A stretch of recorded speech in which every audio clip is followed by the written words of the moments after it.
Now at 6 o'clock. I'm ordering another curfew in Washington, D.C. We are not done making arrests. The clock ticking fast on anyone out of D.C. streets at this hour. ABC 7 live team coverage continues of protests across the DMV. Anger over the death of George Floyd still running high. Also tonight, unemployment benefits stuck in the system for months. We've waited as long as we can. People running out of time, reaching out to 7 on your side. Bills don't stop. The I-Team has answers on why you're not getting paid. ABC 7 News at 6 starts now. Please, 7 o'clock tonight, stay in. Let us do our job. Let us be able to find the people that are responsible who seem hell-bent on destroying our city.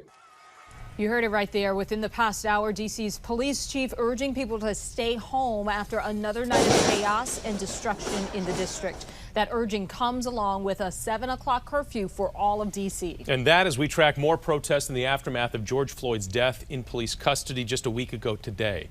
New Skytrack 7 video tonight is actually showing us a march through the streets of Gaithersburg and another outside the courthouse in Manassas. All so far have been peaceful. Now, ABC 7 has team coverage tonight across our entire area. We begin with Tom Rousey, 1 hour from curfew in the district. Tom. It is, and now just a slight bit less than an hour, Michelle, but the crowd has not been shrinking. It's been growing in size and intensity throughout the afternoon, and right now it is as big as it's been all day outside of Lafayette Square, the White House in the distance, but you probably can't see it because there are so many people here. This, as we said, as a curfew is going to start at 7 p.m. If you are not a member of the media or you do not have an essential function, you can anticipate that local police and federal police will take you into custody. That is a warning. After a weekend of peaceful protests during the day, followed by chaos and destruction at night, city leaders are trying to take back control before any more damage is done. Every single American should be outraged by the murder of George Floyd. However, smashed windows and looting are becoming a bigger story than the broken systems that got us here. George Floyd! Meanwhile, protests continue near the White House. This isn't just one, incident. It's just 400 years of so much stuff. Members of this group said they were committed to nonviolence, but they are also committed to continuing to demand change. I personally am not for destroying buildings, but right now I am happy with the movement because it seems to be getting attention. Now again, tonight's curfew starts now in less than an hour. Last night, after saying she would not do a curfew, the mayor did in fact institute a curfew that started at 11 o'clock. And even though there was a huge crowd still out here, police only made some arrests from that curfew, not a huge number. So it's hard to imagine tonight, based on what they said, they would try to swoop in and arrest everyone if they stay. It's also hard to imagine all these folks are going to go home within an hour. So we will see what happens at 7 o'clock when this curfew starts. Reporting live outside of Lafayette Square, I'm Tom Rousey, ABC 7 News. Tom, thanks. And 7 is on your side now with a snapshot of D.C.'s curfew, which begins, like Tom was saying, in a little less than an hour. It stays in place until 6 o'clock in the morning. The curfew is both tonight and tomorrow night. Metro trains will stop running at 8 o'clock, an hour after the curfew starts. Buses will follow an hour after that. So it's important to know that you can still go to and from work, respond to an emergency, and vote in tomorrow's primary. We are also tracking a rally outside a police station in Oxon Hill. ABC 7 Maryland Bureau Chief Brad Bell is there for us tonight. Brad, what's the situation there? Well, this very peaceful rally has been underway here in Oxon Hill for about an hour. I'm going to step out of the way. Photographer Dale Wright is going to go ahead and walk in and show you what's going on. Just a moment ago, we heard from the family of William Green. Mr. Green was a man who was put in police custody, put in handcuffs, put in a police cruiser, and then was shot 5 times by a police officer. That officer now charged with murder. Organizers of this rally said that they wanted to come out, they wanted to involve Prince George's County in the discussion right now. They wanted Prince George's County to be brought in so that they could answer to some of the issues that have happened here. You can see Prince George's County Executive Angela Alsobrooks among those in attendance. Police Chief Hank Stawinski is also here. We have been hearing from speakers bringing up the memory of George Floyd and others who they say have died at the hands of police. They say it must stop. And what they wanted here today was to have a very peaceful event where people could come together, talk about solutions, and then leave with hope. In Oxon Hill, Brad Bell, ABC 7 News. This afternoon in Stafford County, protests stayed on message and peaceful. The message? Justice. Hundreds of protesters marched around the courthouse shouting the name of George Floyd. Then they had 8 minutes of silence, symbolizing the 8 minutes Minnesota police officer Derek Chauvin held his knee on George Floyd's neck. It's so difficult to raise black men who on a daily basis we're worried about because of the skin color. And today, everything we saw was peaceful. The crowd simply went around the courthouse demanding justice. Tim Barber, ABC 7 News. And just in tonight, Fredericksburg now has ordered a curfew there from 8 o'clock in the evening until 6 o'clock in the morning. Like the order in D.C., that applies to both tonight and tomorrow night. Now, 7's on your side, tracking the big picture in all of this as well. Within the past 20 minutes, the medical examiner ruled George Floyd's death a homicide. That shortly after an independent autopsy requested by Floyd's family found he died of asphyxiation. Now, Floyd's family, though, is urging calm. If I'm not over here blowing up stuff, if I'm not over here messing up my community, then what are y'all doing? What are y'all doing? Y'all doing nothing. Because that's not going to bring my brother back at all. That after Terrence Floyd had a moment of silence at the spot where his brother died 1 week ago today. So far, one officer has been charged with murder. Prosecutors say more charges are likely. Now, our coverage does continue ahead with how D.C. businesses are cleaning up while bracing for the risk of more chaos. Bills don't stop. Laid off and desperate to pay bills. 7's on your side, getting answers for those who've spent weeks now waiting for their first unemployment payments in Maryland. And we had a beautiful day around the DMV. Another one on the way tomorrow, but get ready. Hottest temperatures of the year on the way Wednesday. More on that, plus tracking thunderstorms. Here, police advancing again.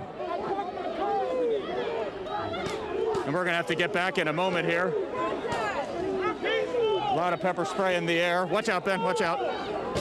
Watch out. Come this way. So police almost appear to be trying to clear this area just north of the White House here.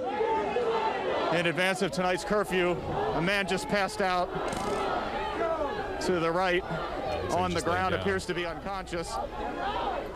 Tom, I think he just threw his backpack down and laid on Can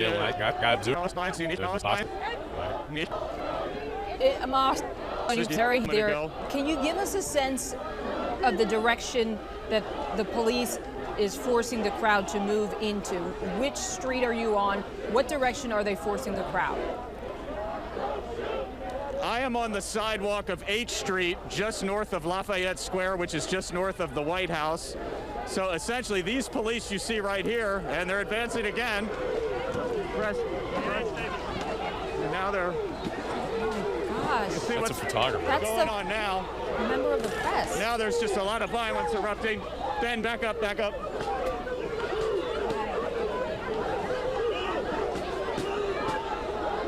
All right, I don't know. Tear gas everywhere. We're going to get off to the side here. Tom, please get to a safe space. Yes, we've seen folks even with cameras being shoved and pushed. You know, it's interesting, too, because there has been so much patience on the part of police and Secret Service who have been really guarding the White House. We've seen them being confronted. We've seen them being taunted. We've seen them, taking bricks and bottles being thrown at them.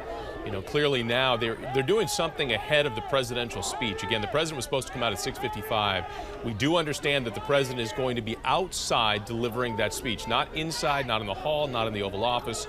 He's outside in the garden. He'll be delivering that speech. Perhaps This is a way for security to push the protesters away from the White House as a security measure, because again, we're about now 30 minutes away or less than 30 minutes away from the curfew taking effect, and the curfew does now give the right for all law enforcement to clear the streets. If you are a non-essential person out there, considering that you're not first responder, member of the media, or you're on your way to and from work, you can be arrested. And it does not look like these folks are in any hurry to clear the street. You mentioned the president wanting to hold this news conference outside. That is an interesting decision because we have seen many powerful remarks delivered from the Oval Office. The Oval Office is always an option, but him deciding to speak outside sends in itself another message as well. Yeah. His critics have been giving him a lot of heat. Saturday at the launch of SpaceX, he spent a good deal of the time talking about what had happened with George Floyd and the response. And it almost seemed awkward given the fact that the backdrop was NASA and they were celebrating SpaceX getting back into space, Americans back in space, taking our own astronauts to our ISS. But he spoke a great deal about what was going on. Since that time, critics have been really kind of, blasting him, saying you haven't come out with the right tone. You have not come out to quell any violence. And in fact, the tweets that he's been offering up in the meantime have had the opposite effect of consoling, the folks that need consoling and quelling the violence that we have seen that has erupted coast to coast, big in cities and small cities as well. Law enforcement is up against a very tough job here. I mean, you're dealing with thousands of people. And they're moving in again. They're moving in with force. Yep, they keep moving and keep moving and they keep moving. And there's tear gas again. And they've been taunted, and they have shown a great deal of restraint. Obviously, this is much different. This is something we have not seen, where they're now taking, they're on the guys, I'm trying to get behind your line. They're on the offense now, pushing they're maybe corralling the protesters in a direction where they can better deal with it. All right. Watch out, watch out. A lot of members of the media, by the way, have been targeted as well, shot with non-lethal weapons, the rubber bullets. We've seen that literally being aimed at them. It says press, they have their credentials out, they have their cameras, they identify themselves, and still they were being shot with rubber bullets. It just doesn't seem, and these are in different cities, it hasn't necessarily happened here in D.C., but we've seen that around the country. It's just... All right, you guys can come to me again if you need to. Tom, you're live. Talk to us. Tom, you're up. Hey guys, hey Ben, come back here a second. Police actually just took a couple steps back here, but this appears to be something the police are doing. I talked to protesters who said it was unprovoked. It appears they're trying to clear this area for that 7 o'clock curfew, and they started early. But the police have now advanced basically an entire block from one direction. And you see there's a standoff in the distance with mounted police and protesters. I don't know if these police are about to advance again, but we will step back if they do. You can see a show of force unlike anything we've seen during the protests over the weekend going on right now. And Tom, are those flash grenades we're hearing going on and tear gas? Those are what I believe they call flashbangs. I believe we've seen over the weekend, we saw fireworks and flashbangs. The protesters would set off fireworks. The flashbangs would be set off by police. They would throw them to try to get protesters to move back. I believe they were flashbangs that you just heard there. You see the mounted police advancing in the distance. So a lot of the Secret Service folks that are traveling with the president, these are the ones you're seeing now, they're holding people back. So he has a pretty large contingent. Let's see what's happening. We apologize for the camera that's shaking around. That's just a camera that's staying live on the air while it's running with the president. So hats off to them, but we're getting an idea of what's happening here now. Let's listen in.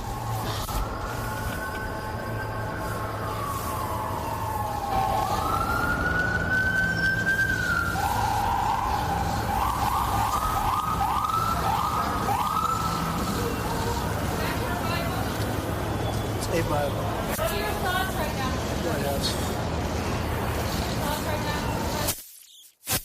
We have a great country. That's my thoughts. This country in the world. Great. We will make it even better. And it won't take long. It's not going to take long to see what's going on. It's coming back. It's coming back strong. It'll be greater than ever before. You run a little further and claiming tensions by using the U.S. military, Mr. President?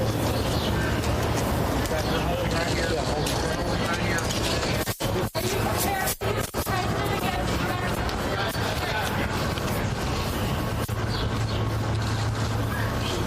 Are you prepared to use the U.S. military against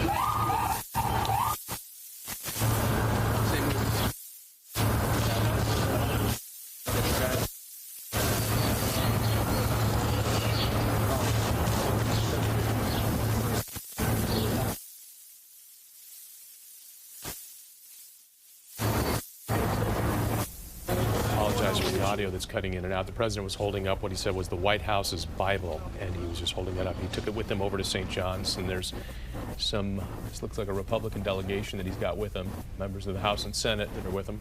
It's unclear whether they're going to go inside, whether they are going to make further remarks. We're just going to hang on this shot a little while longer till we can really assess what's happening here. There's the AG, Secretary of Defense, his press person. And I'm not sure if this was a photo op or this was just a stroll. I mean, I'm not sure what was going on here. But if Tom Rousey can hear us and he's got his mic open, maybe we could just listen. We can just listen to him for a second. And, hold on.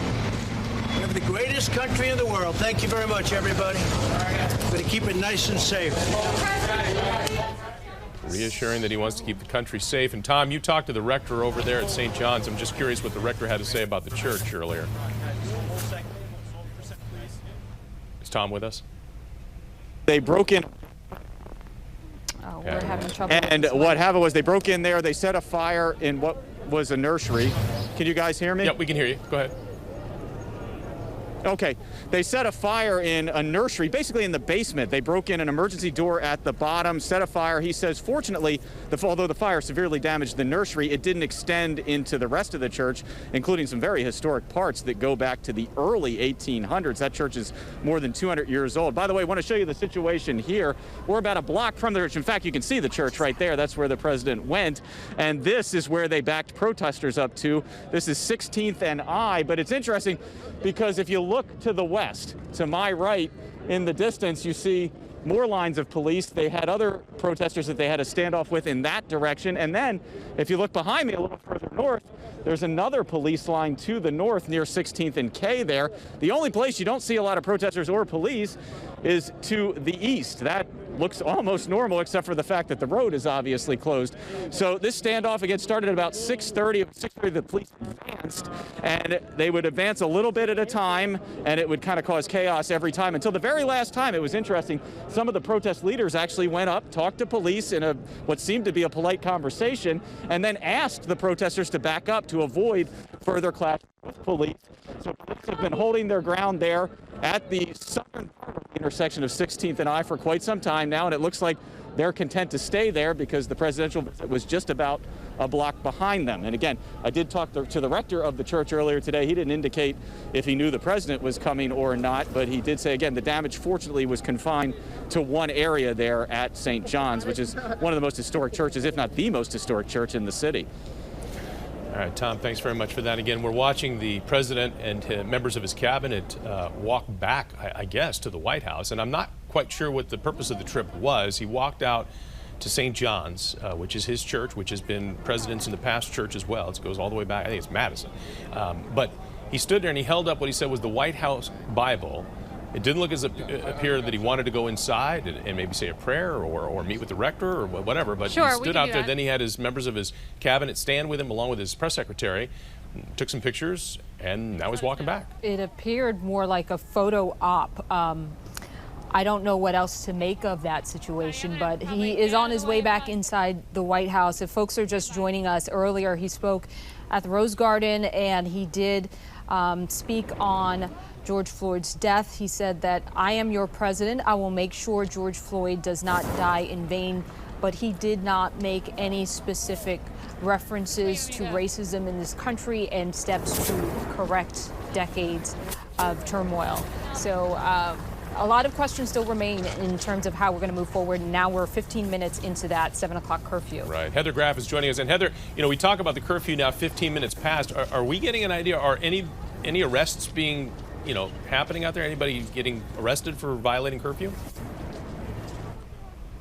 Jonathan, I have not seen any arrests yet, but I can tell you that the crowd has thinned out significantly. So a little bit of good news there. It appears some people are adhering to that 7 p.m. curfew. I want to step out of the way so we can show you our perspective, as Tom was just mentioning.